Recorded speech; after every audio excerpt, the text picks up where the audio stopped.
Chapter 3 Squawk, Squawk. Mrs. Taggart opened the door wider.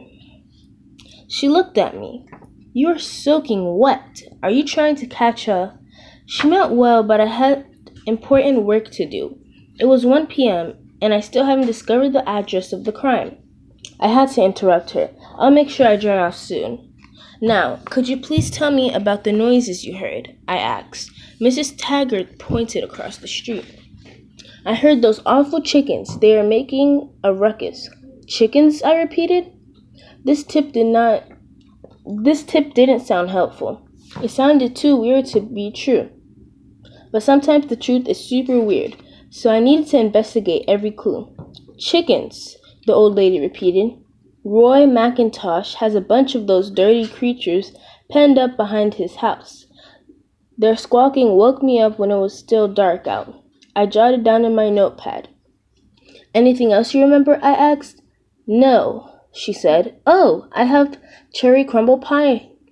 I need to take it out the oven." I caught a whiff of the pie. I could almost taste the warm sugary crumb topping. "Wait a minute," I said.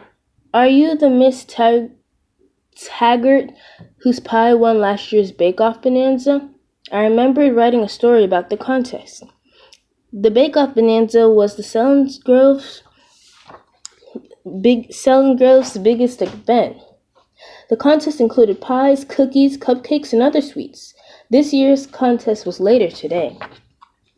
Mrs. Taggart smiled. "Yes, that's me. I'm hoping my pie will win again this year," she said. "Would you actually like to come in for a snack?" "I have oatmeal raisin cookies cooling off." I loved all cookies, but oatmeal raisin cookies were my absolute favorite, next to chocolate chip and snickerdoodles and peanut butter blossoms. But I had a mystery to solve. "Thank you, but I have to go," I said. "Take care, dear," said Mrs. Taggart, closing the door. This thief could be dangerous. The rain had stopped and the sunlight had pushed through the clouds. Time to investigate the chicken coop. I grabbed my bike and walked it across the street. I could see the coop in the backyard. I opened the latch on the gate. Then, gruff, I heard the biggest, most terrifying bark.